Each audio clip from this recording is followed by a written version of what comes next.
2017లో కేంద్ర ప్రభుత్వం తీసుకొచ్చిన ఎలక్టోరల్ బాండ్స్ విధానం చాలా గొప్పదని భారతీయ జనతా పార్టీ చెప్తుంది. కానీ సుప్రీంకోర్టు తీర్పు తర్వాత ఎలక్టోరల్ బాండ్ విధానం అధికార పక్ష అవినీతిని ఒక పద్ధతిగా వ్యవస్థీకరణ చేసిందని, రాజకీయ ఆర్థిక నేరాలకు విలువల పతనానికి వేగవంతం చేసిందని బట్టబయలైంది. ఈ సందర్భంగా వేణుగోపాలరావు గారు ఇచ్చిన విశ్లేషణను మనం కూడా ఒకసారి పరిశీలించుకుందాం.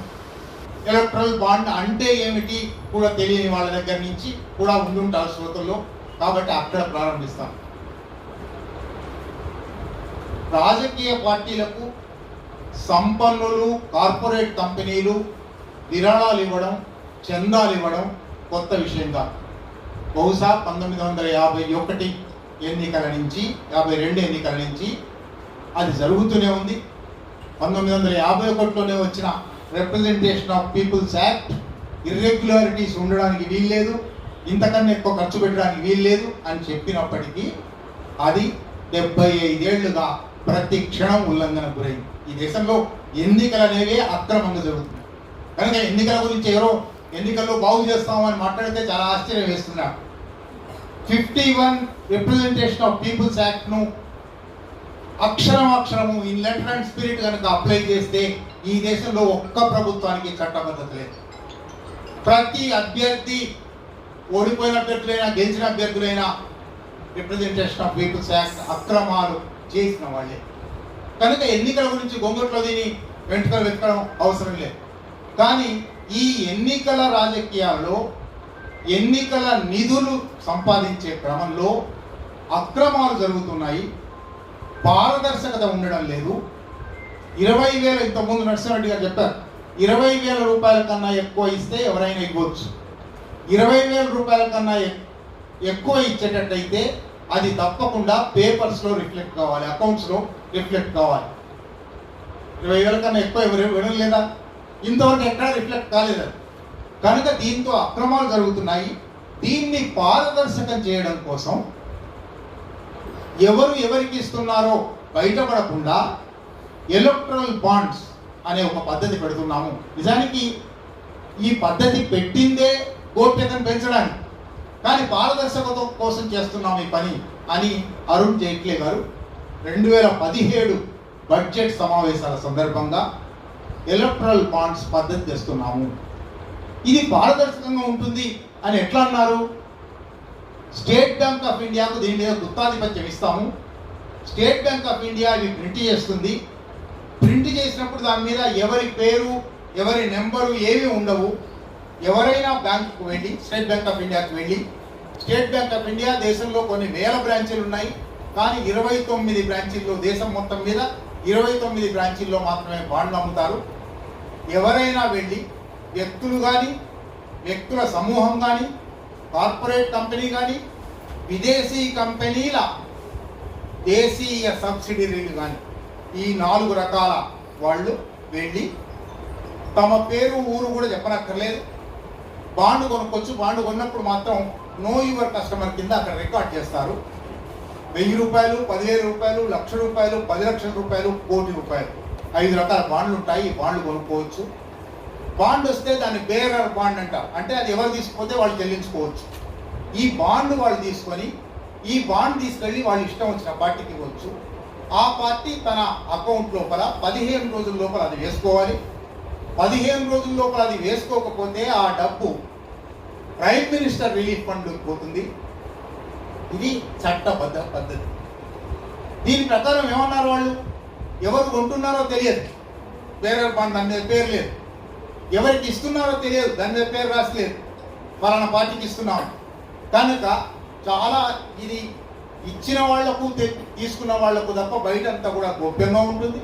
అందువల్ల పార్టీలకు అందే డబ్బు పారదర్శకంగా స్టేట్ బ్యాంక్ ఆఫ్ ఇండియా అనే ప్రభుత్వ బ్యాంకు నుంచి విరాళం రూపంలో మాత్రమే, బాండ్ల రూపంలో మాత్రమే వస్తుంది అని అన్నారు. ఇక్కడ ఆశ్చర్యకరమైన విషయం ఏమంటే, బాండ్ కొనేవాడెవడో స్టేట్ బ్యాంక్ ఆఫ్ ఇండియాకి తెలుసు, బాండ్ కొన్నవాడికి తెలుసు, వాడికి రహస్యం లేదు. కంపెనీకి తెలుసు, బ్యాంకు తెలుసు. ఆ బ్యాంకులో ఖాతా ఉన్న పార్టీ డబ్బులు వేసుకుంటుంది కాబట్టి పార్టీకి తెలుసు తనకు ఎవరిచ్చారో. ఎవరికి తెలియదా? ఎవరి నుంచి గోప్యత? ప్రజల నుంచి మాత్రమే గోప్యత. కొన్నవాడికి రహస్యం కాదు, బ్యాంకుకు రహస్యం కాదు, తీసుకున్న వాడికి, క్యాష్ చేసుకున్న వాడికి రహస్యం కాదు. ఇంతకు మించిన ఇంకొక వ్యవహారం కూడా ఉంది. స్టేట్ బ్యాంక్ ఆఫ్ ఇండియా ప్రభుత్వ రంగ బ్యాంకు కాబట్టి, కేంద్ర ఆర్థిక శాఖ కింద నడిచే బ్యాంకు కాబట్టి, కేంద్ర ఆర్థిక శాఖ ఎప్పుడైనా స్టేట్ బ్యాంక్ ఆఫ్ ఇండియాను నీ బాండ్లు ఎవరికి అమ్మావు, బాండ్లు ఎవరు ఎన్కాష్ చేసుకున్నారు అని అడగవచ్చు. గత 6 సంవత్సరాల్లో అది కనీసం 3 సార్లు అడిగిందని ఆధారాలు ఉన్నాయి. కనుక స్టేట్ బ్యాంక్ ఆఫ్ ఇండియా కూడా అది రహస్యం కాదు. స్టేట్ బ్యాంక్ ఆఫ్ ఇండియా నడిపే ఫైనాన్స్ మినిస్ట్రీకి రహస్యం కాదు, అంటే కేంద్రంలో అధికారంలో ఉన్న పార్టీకి రహస్యం కాదు, కేవలం ప్రజలకు మాత్రమే రహస్యం. ఈ రహస్యాన్ని కేంద్రంలో అధికారంలో ఉన్న పార్టీ ఎట్లా వాడుకుంటుంది? తనకు ఎవరెవరు డబ్బులు ఇస్తారో వాళ్లకు అనుకూలమైన విధానాలు ప్రకటిస్తుంది, వాళ్ళ కాంట్రాక్ట్లు ఇస్తుంది, వాళ్ళ ప్రాజెక్టులు ఇస్తుంది. కాబట్టి దానికి తెలుసు, ఈ సమాచారాన్ని ఎట్లా వాడుకోవాలో దానికి తెలుసు. 2, తన ప్రత్యర్థులకు ఎవరికి ఇస్తారో కూడా దానికి తెలుస్తుంది. కనుక ప్రత్యర్థులకు ఇచ్చిన కంపెనీల మీద దాడి చేయడానికి, వాళ్ళని వేధించడానికి కూడా అధికార పార్టీకి అవకాశం వస్తుంది. పైకి చూపెట్టడానికి పారదర్శకత కోసం తెచ్చిన పథకం వాస్తవంగా అక్రమాల పుట్ట. అక్కడ ప్రారంభమైంది అక్రమం. అయితే ఈ అక్రమాన్ని ఆశ్చర్యం వేస్తుంది కొన్ని ఇప్పుడు తవ్వి తీస్తుంటే ఒక్కొక్కటి బయటపడుతున్నాయి. ఫిబ్రవరి చివరి వారంలో, ఫిబ్రవరి బహుశా 26, 28 రిజర్వ్ బ్యాంక్ ఆఫ్ ఇండియాకు ఒక ఉత్తరం రాశారు కేంద్ర ప్రభుత్వ ఆర్థిక మంత్రిత్వ శాఖ. ఇది దుర్మార్గమైన పథకం, అన్యాయమైన పథకం, అక్రమాలకు దారి తీసే పథకం. ఈ పథకం ద్వారా నల్లధనం తెల్లధనంగా మారే అవకాశం వస్తుంది, మనీ లాండరింగ్ అవకాశం వస్తుంది. దీంట్లో విదేశీ కంపెనీల స్వదేశీ సబ్సిడరీలు అని రాశారు. తద్వారా బహుళ జాతి సంస్థలు ఈ దేశ విధానాలను ప్రభావితం చేసే అవకాశం వస్తుంది. ఈ పద్ధతి మంచిది కాదు, పెట్టకండి అని రిజర్వ్ బ్యాంక్ రాసింది. రిజర్వ్ బ్యాంక్ రాసిన 2వ రోజు అరుణ్ జైట్లీ గారు దీన్ని పార్లమెంట్లో ప్రవేశపెట్టారు. పెట్టడం మాత్రమే కాదు, ఫైనాన్స్ బిల్ అని రాజ్యాంగంలో ఉన్న ఒక అంశం ఉంది. అది కనుక మనీ బిల్ అయితే దాన్ని రాజ్యసభ చర్చించనక్కర్లేదు. ఇది మనీ బిల్ అవుతుందో కదో తెలియదు, ఇది నిజానికి రాజకీయాల బిల్లు, కానీ దీన్ని మనీ బిల్ అని చెప్పి రాజ్యసభలో కూడా చర్చకు రానివ్వలేదు. లోక్సభలో ఎట్లాగో మందబలం ఉంది, అమలు చేశారు. వెంటనే అన్ని ప్రతిపక్ష పార్టీలు, దేశంలోని స్వతంత్ర పరిశీలకులు, అర్థశాస్త్రవేత్తలు, ఎన్నికల సంస్కరణల మీద పనిచేస్తున్న సంస్థలు ఇది పద్ధతి తప్పు, ఇది కూడదు అని అన్నాయి. వెంటనే ఇది 2017 మార్చిలో లోక్సభలోకి వస్తే అక్టోబర్లోనే మొట్టమొదటి పిటిషన్ సుప్రీంకోర్టు ముందర పడింది. అసోసియేషన్ ఫర్ డెమోక్రటిక్ రిఫార్మ్స్ అనే ఒక సంస్థ ఉంది. అట్లాగే సిపిఎం తరఫున సీతారాం యేచూరి గారు కూడా కార్యదర్శిగా ఒక పిటిషన్ వేశారు. 2017 అక్టోబర్లో దీన్ని వద్దు అని సుప్రీంకోర్టు ముందరికి పోయిన తర్వాత కూడా, ఈ అక్రమాలు జరుగుతాయని చెప్పిన తర్వాత కూడా 2018 జనవరి 2 నుంచి బాండ్ల అమ్మకం మొదలైంది. బాండ్లు ఎట్లా అమ్ముతారు? జనవరి, ఏప్రిల్, సెప్టెంబర్, ఏప్రిల్ తర్వాత 4 జూలై, తర్వాత 4 నెలలకు ఒకసారి 1వ తారీఖు నుంచి 10వ తారీఖు వరకు మాత్రమే అమ్మాలి. అంటే ఏడాదికి 40 రోజులు అమ్మాలి. ఎన్నికలు ఉన్న సంవత్సరంలో, అది కూడా సార్వత్రిక లోక్సభ ఎన్నికలు ఉన్న సంవత్సరంలో మరొక 30 రోజులు కలపవచ్చు, 70 రోజులు అమ్మవచ్చు అని మాత్రమే పద్ధతి. కనుక జనవరిలో అమ్మకం మొదలైంది. అప్పుడు నిజానికి జనవరి 2018 నుంచి 2019 ఏప్రిల్ దాకా ఎంత అమ్మారో మనకి ఇప్పటికీ ఇంకా వాటి వివరాలు రాలేదు. ఎందువల్ల రాలేదంటే 2019లో సుప్రీంకోర్టు దీని మీద ఒక తీర్పు ఇచ్చింది. ఇది రహస్యంగా ఉంచడానికి వీలు లేదు, ఎవరికి ఇచ్చారో బయట పెట్టవలసిందే. కనుక 2019 ఏప్రిల్లో ఈ ఎలక్ట్రల్ బాండ్ల గురించిన కొంత సమాచారం బయటికి వచ్చే అవకాశం ప్రారంభమైంది. కానీ 2019 నుంచి 2023 ఫిబ్రవరి 15 వరకు 4 సంవత్సరాల పాటు సుప్రీంకోర్టు దాని మీద కూర్చుంది, ఏమీ జరగలేదు. ఫిబ్రవరి 15న, అంతకుముందు నవంబర్లో అయిపోయింది, అది నవంబర్లో రిజర్వ్ చేశారు. ఫిబ్రవరి 15న తీర్పు బయట పెట్టారు. ఇది అన్నీ కూడా మేము గత తీర్పు ఇచ్చిన రోజు నుంచి, ఇంటరిమ్ ఆర్డర్ ఇచ్చిన రోజు నుంచి, అంటే 2019 ఏప్రిల్ నుంచి, 2018 జనవరి నుంచి 2019 ఏప్రిల్ వరకు ఏం జరిగాయో తెలియదు. మిగిలిన 4 సంవత్సరాల లెక్కలు బయట పెట్టవలసిందే. బయట పెట్టడానికి చాలా స్పష్టంగా సుప్రీంకోర్టు ఇంతకుముందే చెప్పాను. సుప్రీంకోర్టు ఈసారి ఎందుకో చాలా నిక్కచ్చిగా ఉంది. ఫిబ్రవరి 15న తీర్పు ఇచ్చారు. మార్చి 6 లోపల స్టేట్ బ్యాంక్ ఆఫ్ ఇండియా ఈ లిస్టులు ఇవ్వాలి.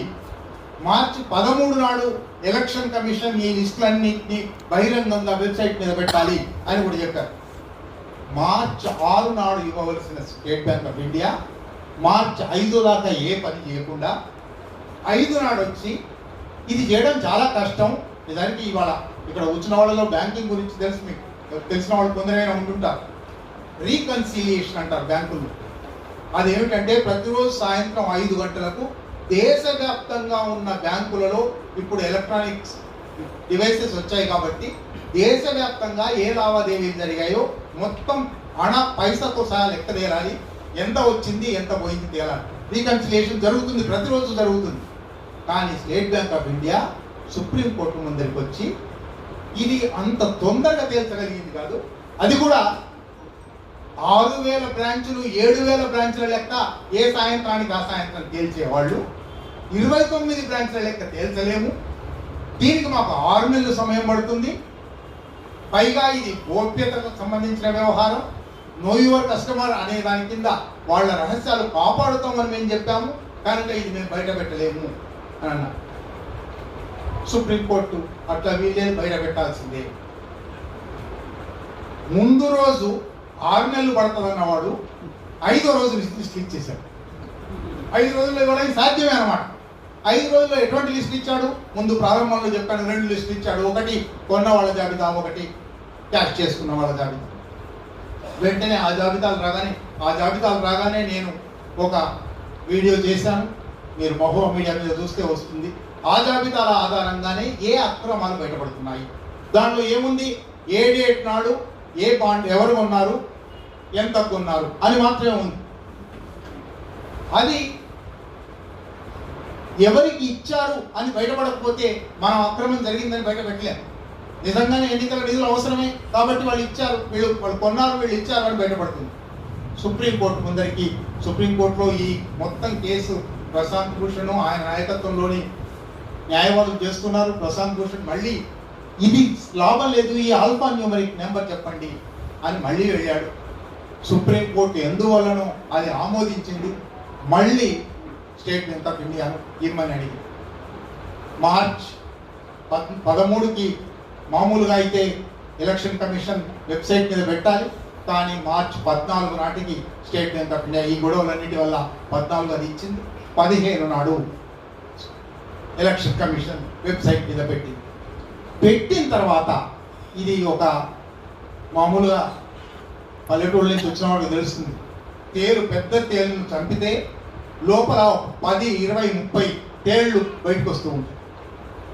అటువంటి తేళ్ల పుట్ట, అక్రమ సర్పాల పుట్ట. వాటి మీద ఒక 10-15 అక్రమాల మీద ఇప్పటికీ నేను మాట్లాడున్నాను, రాస్తున్నాను. మళ్ళీ ఆ అక్రమాల వివరాల్లోకి పోను, ఎందుకంటే దీన్ని ఎట్లా విశ్లేషించాలో అది చెప్పడానికే ప్రధానమని చెప్పబోతున్నాను.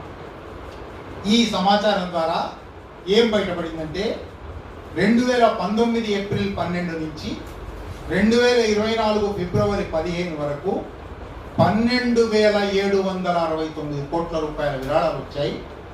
వాటిలో 6,986 కోట్ల రూపాయలు అంటే 54% పైన కేవలం భారతీయ జనతా పార్టీకి వచ్చాయి. మిగిలిన అన్ని పార్టీలకు ఎంతో కొంత వచ్చాయి. కానీ మొదటి వాడు 54%లో ఉంటే రెండో వాడు 11%లో ఉన్నాడు. ఇంత తేడా ఉంది. అయితే ఇది నేను ఇంతకుముందే చెప్పినట్టు ముందర ఏడాదిన్నర కలిపింది కాదు, ముందర ఏడాదిన్నర కూడా కలిపితే అది 16,000 కోట్లు అవుతుంది. అది కూడా కలిపితే బీజేపీకి అందినవి 8,000 కోట్లు అవుతుంది. అన్ని స్థానిక రాష్ట్ర ప్రభుత్వాలు నడిపిన వాళ్ళకు కూడా చాలా మందికి అందాయి. ఆ వివరాలు ఈ వ్యాసంలో ఉన్నాయి, మళ్ళీ ఆ వివరాల్లోకి పోను. కానీ దీంట్లో గుర్తించవలసిన కొన్ని అంశాలు ఉన్నాయి, అవి మీరు ఒకసారి ఆలోచించాలి. ఈ జాబితాలో ఈ దేశంలో ఎవరికైనా పెద్ద వ్యాపార గృహం ఏమిటి, పెద్ద పారిశ్రామిక గృహం ఏమిటి, ఎక్కువ డబ్బులు ఉన్న వాళ్ళు ఎవరు, వాళ్ళు అంతర్జాతీయ 10 స్థానాల్లోకి వచ్చిన వాళ్ళు అని అడిగితే వెంటనే చెప్తారు అదానీలు, అంబానీ. కానీ ఆశ్చర్యకరంగా భారతదేశంలో ప్రజాస్వామ్యాన్ని కాపాడడానికి ఎన్నికల నిధులు ఇచ్చే కంపెనీలలో అదానీలు, అంబానీ లేరు.